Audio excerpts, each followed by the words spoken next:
E fala, maratonistas, beleza? Meu nome é Iago e sejam bem-vindos a mais um vídeo aqui no canal. E galera, a crítica de hoje, ela é muito tensa e muito polêmica, porque eu tô falando da segunda temporada da saga antológica Monstros, que é produzida por Ryan Murphy. E galera, eu acho que não é segredo pra ninguém, pelo menos quem acompanha o Maratonista sabe que eu sou um grande fã de Ryan Murphy, desde a época que ele começou a produzir American Horror Story. E aí, claro que de lá pra cá ele tem produzido muitas coisas interessantes e outras coisas não tão interessantes assim, mas uma coisa é clara, é de que essa saga antológica Monstros, ela tá entregando muito, ela tá servindo muito. Haja visto que a gente teve o lançamento da primeira temporada, que foi contando a história de Jeffrey Dahmer e que foi estrelada por Evan Peters. E quando eu assisti a essa primeira temporada, eu achei fantástica. E eu não fui o único não, tá? Porque a série, ela simplesmente fez um sucesso estrondoso, fazendo com que a primeira temporada ela ficasse durante muito tempo em primeiro lugar no top 10 da Netflix mundial. É óbvio que quando foi divulgado que a gente teria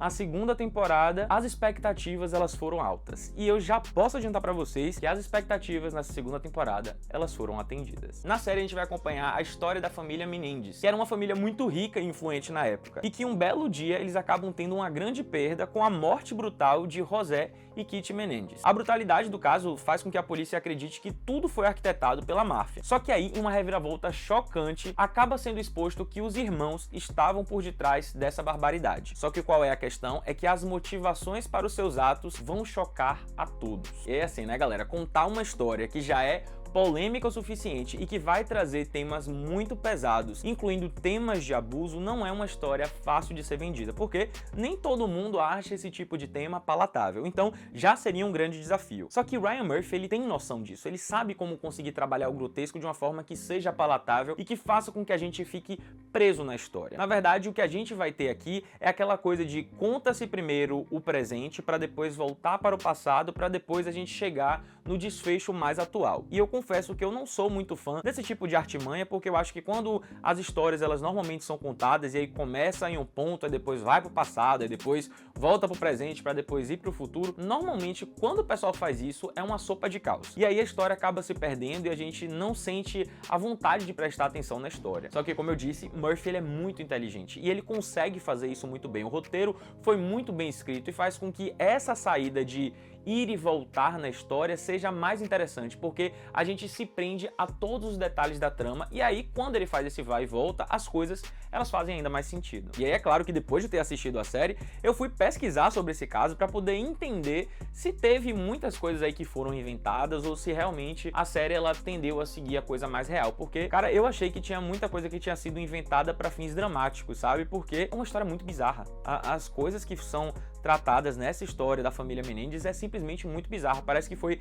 realmente tirado da cabeça de alguém. Mas, pasmem, não foi. De fato, as coisas aconteceram. E para aquilo que a gente tem disponível, para aquilo que foi veiculado pela mídia, que foi veiculado por jornalistas, a série ela é muito fiel, sabe? A forma como o Ryan Murphy trouxe as coisas foi muito fiel. Eu não achei que ele fez nenhum tipo de caricatura, eu não achei que ele exacerbou nada, eu acho que as coisas que foram mostradas e que tem documentados aí sobre esse caso foram muito bem trazidas na série. Uma coisa que eu achei muito interessante nessa temporada é de que ela não tem o mesmo tom, sabe? A temporada ela começa de uma forma e aí eu senti que a partir do terceiro episódio a gente tem uma giradinha de chave. Tudo muda. Eu acho que a forma como a história foi contada muda, a paleta de cores muda, a atuação dos personagens muda e foi como eu disse, a atuação de Nicolas Chaves e Cooper Koch é simplesmente muito, mas muito perfeita. Parece, na verdade, que eles dois são os irmãos Menendez. Parece que, de fato, eles viveram aqueles abusos. Parece que eles passaram na pele todos aqueles perrengues que os irmãos Menendez da vida real passaram. Porque é uma atuação muito verdadeira,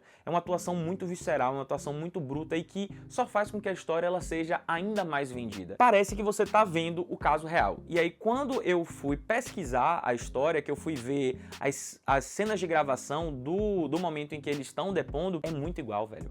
A postura corporal, a forma como os atores falaram, parece de fato que eles são os irmãos Menendez. Entretanto, meu povo, nem tudo são flores, né? Eu tenho que dar uma crítica porque, de fato, essa série teve uma coisa que me incomodou um pouquinho, que é o seguinte. Eu achei que em alguns momentos a trama, ela se arrastou, ela deu uma reduzida na velocidade de forma totalmente desnecessária. Enquanto que na primeira temporada de Jeffrey Dahmer, eu achei que todos os episódios, eles foram necessários e todos os segundos, eles eram importantes pra gente entender essa história. eu senti que aqui nessa segunda temporada, algumas coisas não tinham necessidade. Para ser mais específico, eu tô falando de um momento onde a gente tinha a presença de um jornalista, que era Dominique Dunn, que é um jornalista que na vida real ele teve uma relevância muito importante pro caso, porque ele foi um jornalista que escreveu sobre, que publicou livros sobre os irmãos Menendez, então ele teve uma relevância boa para o caso, inclusive para que a população soubesse sobre esse caso. Só que eu achei que aqui na série, para o que a temporada estava propondo sobre a história, no momento em que o núcleo dele era apresentado, eu achei que não teve nenhuma relevância.